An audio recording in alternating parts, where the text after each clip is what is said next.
میں ہوں سلمان رشید اور یہ ہے ایک مسافر کی دنیا۔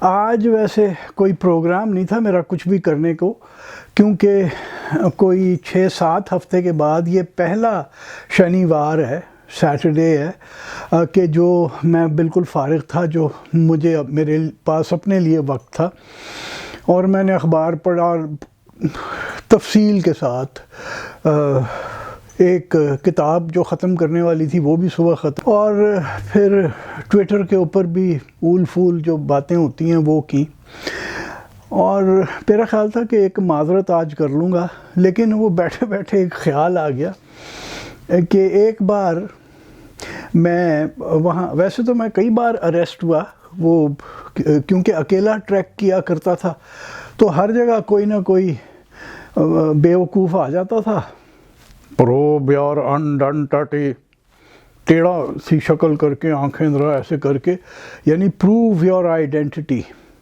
وہ پتہ نہیں انگریزی میں کہنے کی کیوں ضرورت ہوتی تھی، میرا رنگ تب بھی کالا ہی تھا، اب بھی کالا ہے، وہ مجھے انگریز کیوں سمجھتے تھے کہ میں نے صرف بیک پیک اٹھایا ہوتا تھا۔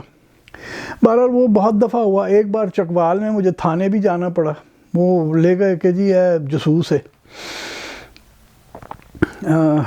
اور اس قسم کے کئی واقعات ہوئے، لیکن جو سب سے دلچسپ واقعہ ہوا نا وہ یہ ہوا کہ 1987 کے شروع کے دنوں میں میں ایک چکر لگا رہا تھا، جو ہماری وہ ریلوے لائنز تھیں جن کے اوپر عام طور پہ لوگ سفر نہیں کرتے، ان پہ سفر کر کے میں وہ جس اخبار میں اس زمانے میں لکھا کرتا تھا، وہ جو ڈان کا ایوننگر ہوتا تھا، دی اسٹار، اس کے اندر، تو اس کے لیے میں ایک سیریز کر رہا تھا جس کا ٹائٹل تھا دی لٹل ریلوے بازار۔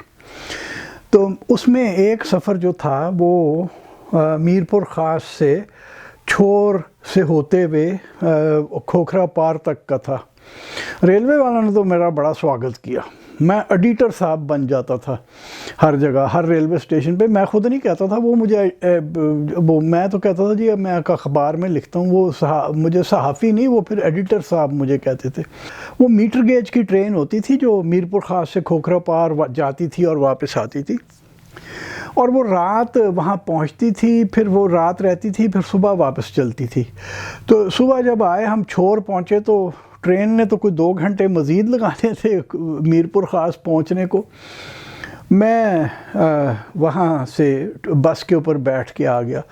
یہ ایک چھور کی آپ کو تصویر دکھاتا چلوں، چھور ریلوے اسٹیشن کی، اب تو خیر براڈ گیج لائن ہے جو کہ وہاں سے کھوکھرا پار تک جاتی ہے اور پھر مناباؤ کے ساتھ انڈیا کے اندر کنیکٹ کرتی ہے۔ تو یہ تصویر، یہ جگہ مجھے بڑی پسند ہے، اور یہ میں کئی سال سے یہ پیڑ دیکھ رہا ہوں، نیم کا پیڑ ہے جو کہ گرا ہوا ہے، اور اس نے کھوکھرا پار یہ اپنے چھور کے ریلوے اسٹیشن کو خوب فریم کیا ہوا ہے، بہت ہی آرٹسٹک طور پہ۔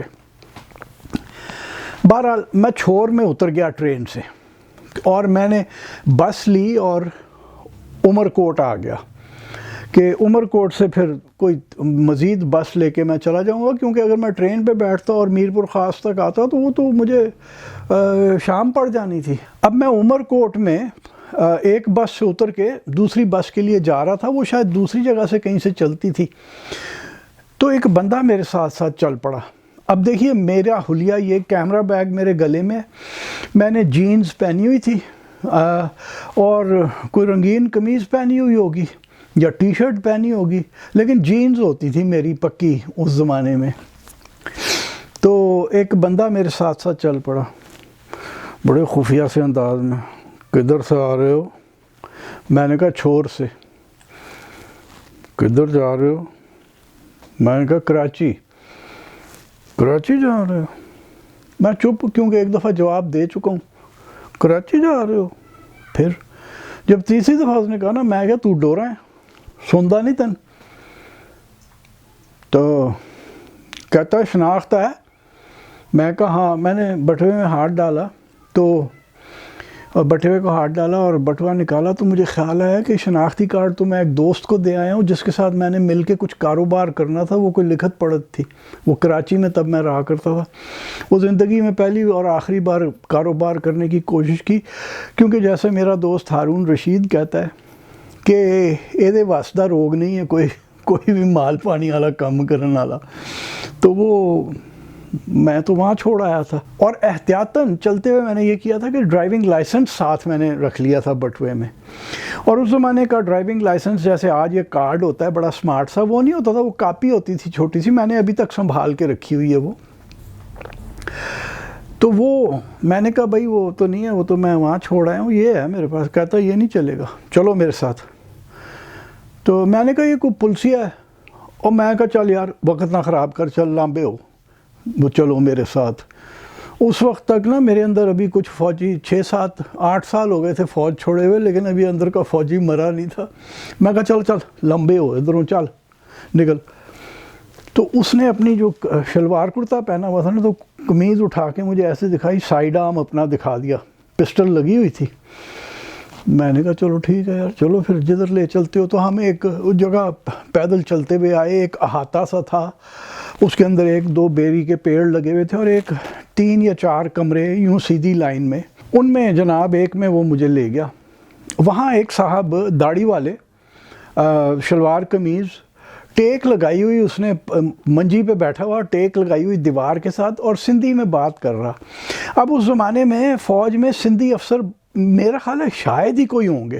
یہ میں آپ کو 87 کے شروع کی بات بتا رہا ہوں. اب تو خیر سے بہت سارے سندھی لوگ ہیں، شکر ہے کہ وہ بھی آنا شروع ہوئے فوج میں، یہ جو پنجابیوں کی فوج ہے اس کے اندر.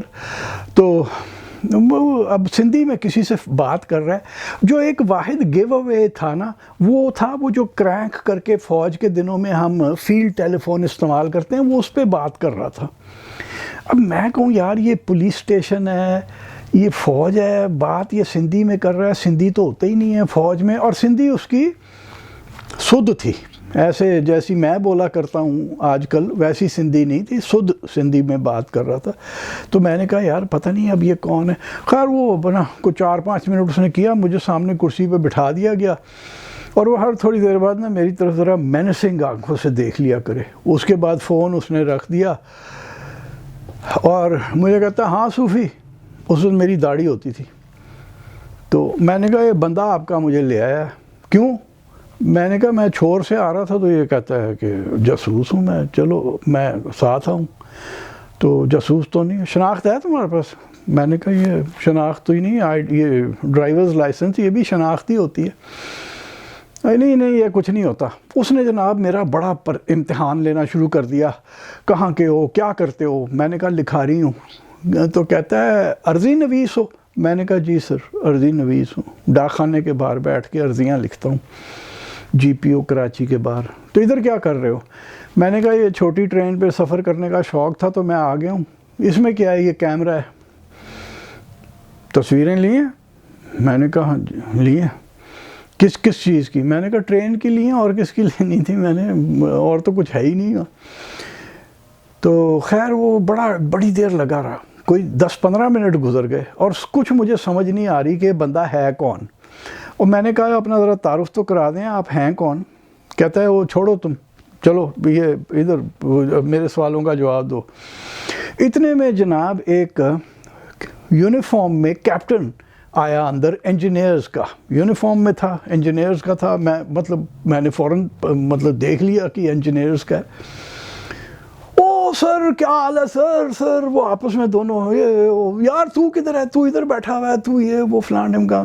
وہ کوئی 5 10 منٹ انہوں نے ادھر ادھر کی گپیں لگائیں، اور میری طرف بھی 1 2 بار دیکھ لیتے تھے، اور کہ یہ نوٹس تو نہیں لے رہا جیب میں قلم پینسل رکھ کے، جیسے ہمارے ایک صوبیدار صاحب ہمیں بتایا کرتے تھے کہ انٹیلیجنٹ میں میں نے کام کیا 5 سال، اور وہ ہمیں بتایا کرتے تھے کہ جو دشمن کا ایجنٹ ہوتا ہے اس کی جیب میں ہاتھ آپ دیکھیں ہمیشہ ایک ہاتھ جیب میں ہوگا، کیونکہ اس نے وہاں اندر کاغذ پینسل رکھی ہوتی ہے جس سے وہ نوٹس لے رہا ہوتا ہے.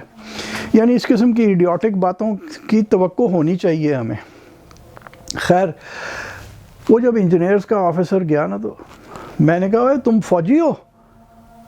اس کے منہ سے نکلا یس سر. میں نے کہا پاگل آدمی، تو آدھے گھنٹے سے تو مجھے یہ کر رہا ہے. ایک فوج کا فقرہ ہوا کرتا تھا کہ you were in liquid form when I was in uniform. تو میں نے وہ فقرہ بھی اس داغ دیا. اچھا وہ ذرا چوکنا ہو گیا، کہتا آرمی نمبر کیا ہے؟ میں نے آرمی نمبر بتایا. یونٹ؟ میں نے یونٹ بتائی. کہاں ہے؟ میں نے کہا آج کل ملتان میں ہے. سارا کچھ میں نے اسے بتایا. تو پھر کہتا ہے تو سر آپ نے پہلے کیوں نہیں بتایا؟ ذرا نا ٹھنڈا ہو کے میں نے کہا سر آپ نے پوچھا کب مجھے؟ میں تو یہی تو پوچھنا چاہ رہا تھا کہ آپ ہیں کون؟ اب میں تم پہ آ گیا تھا، وہ آپ پہ تھا، میں تم پہ تھا. میں نے کہا تم نے پوچھا ہی نہیں یار، تم پوچھتے تو میں تمہیں بتاتا. تو کہتا ہے کہ وہ سر ابھی اگر میں آپ کو 3rd ڈگری کے لیے بھیج دیتا، ہمیں تو پورا آپ پہ شک پڑ گیا تھا. میں نے کہا یار یہ کپڑے میں نے پہنے ہوئے، شک تم میرے پہ کر رہے ہو کہ میں انڈیا کا جاسوس ہوں؟ یار میں جاسوس بن کے آؤں گا نا تو تمہارے یہ ٹٹو جو باہر چھوڑے ہوئے ہیں تم نے یہ نہیں مجھے ڈھونڈ سکتے، یہ نہیں پکڑ سکیں گے. پھر میں اجرک کا پٹکا بھی باندھ کے آؤں گا، عام لوگوں کی طرح آؤں گا، نقلی داڑھی لگائی ہوگی جس کا کسی کو پتہ بھی نہیں چلے گا. خیر پھر وہ نا ذرا سد ہو گیا. تو میں نے کہا اب یہ جو میرے 2 گھنٹے ضائع کیے ہیں اس کا ازالہ کیسے ہو سکتا ہے؟ تو اپنے بندے کو کہتا ہے یار یہ صاحب کو نا بس سٹینڈ پہ چھوڑ کے آؤ. وہ پھر موٹر سائیکل پہ بٹھا کے مجھے لے گیا بس سٹینڈ پہ چھوڑنے کے لیے. تو یوں میری جان چھٹی وہاں سے.